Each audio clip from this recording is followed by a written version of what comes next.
Do you know the difference between a squat and a deadlift? I'm gonna tell you what it is. Squats and deadlifts exist on this lower body continuum. And on one hand of the continuum, one side, we have maybe a front squat. On the other hand, all the way on the other side, we have something like a pure hip hinge Romanian deadlift, maybe a version of a kettlebell swing, something like that, or a good morning. Squats and deadlifts are basically different branches from the same tree. Now, we can talk about bilateral, 2 legs, or unilateral, 1 leg. Today, we're just gonna stick to bilateral to make it simple. But for most everything you do bilateral, you could make a single leg version of it. Single leg squats, single leg deadlifts, B stance things, lunges, split squats, all sorts of different options. But when it comes to the difference between squats and deadlifts, here's the main question we get. It's, how much should I bend my knees when I'm doing this? And a lot of times it'll be during like a trap bar or a kettlebell deadlift, and they'll say, should I be squatting or should I be bending over? On one hand of the spectrum, like I said, let's say to my right over here, we have something like a front squat or a goblet squat. Since all of the weight is in front of our spine, you know, a front squat, the bar is here, and a goblet squat, we're holding it here. This could be a goblet squat with a kettlebell. We could have a double kettlebell deadlift, front squat. There's all sorts of anteriorly loaded squats. And what happens is, in order to keep our center of mass over the middle of our feet, and yes, we'll only talk about positions where we have feet flat. There are other ways to squat where maybe you're on your toes, but we're just gonna talk about feet flat here for simplicity. When we squat with weight in front of us, in order to keep our center of mass over our feet, our torso has to be relatively upright. And what that means is to squat all the way down, we have to bend our knees a lot for our, again, center of mass to drop down into the squat position. And so that's what happens when we have weight in the front of us. When we have weight behind us, like in a back squat, with the barbells actually on our back, high bar, low bar, what happens here is now to keep our center of mass over the middle of our foot, we have to lean forward more, okay? Because that keeps us balanced. And when we lean forward more, we get more bend at the hip. And so the movement fundamentally just looks different.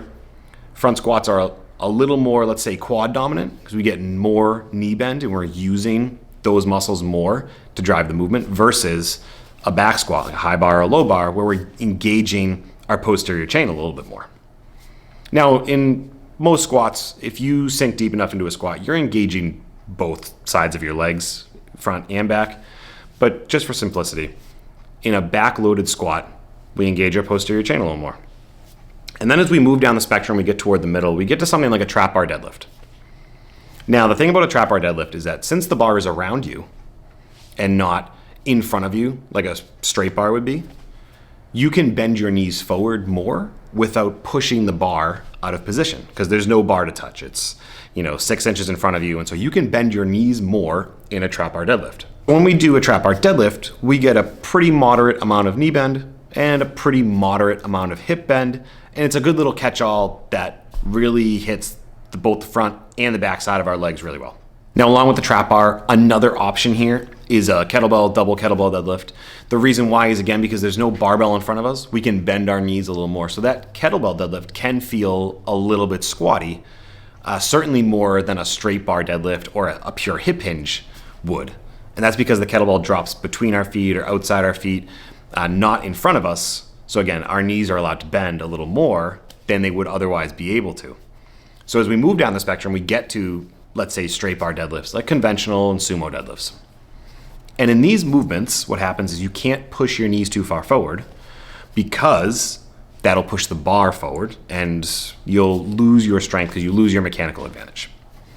In order to keep our center of mass balanced, you have to bend your torso forward more in order to keep your weight over the center of your feet. So what that means is we're getting a lot of bend at the hips. So we're really engaging our posterior chain, our glutes, hamstrings, some of our adductors, and we're getting a little bit less from our knee bend, from our quads. Not none, but a little bit less. And then we get all the way to the end of the spectrum, and we get to things like Romanian deadlifts, good mornings, straight leg deadlifts, kettlebell swings, I think. Things where we are actively really not moving our knees forward at all in terms of our sort of keeping them over our midline, our midfoot. And so we're getting almost all of the movement from our hips. And so when we're talking about what the difference between squats and deadlifts is, It really comes down to how much knee and hip bend we're getting based on what type of load we're using or what type of implement we're using and where the load is. Some of it has to do with, if you have a bar in front of you, in front of your knees, you can't bend your knees very much, so we have to bend our hips more. If we have the load, the barbell, the dumbbell in front of us, since we need to keep our center of mass balanced over the middle of our foot, that means we need to bend our knees more to keep ourselves more upright. At the end of the day, squats and deadlifts are, again, both branches of the same tree. And so it's not so much which one is different or which one is better. It's about using both of them strategically and using the variations that fit for an individual in order to create a balanced program that's going to help someone get stronger in the ways they want to get stronger, get fit in the ways that they want to get fit, and just feel great while they do it.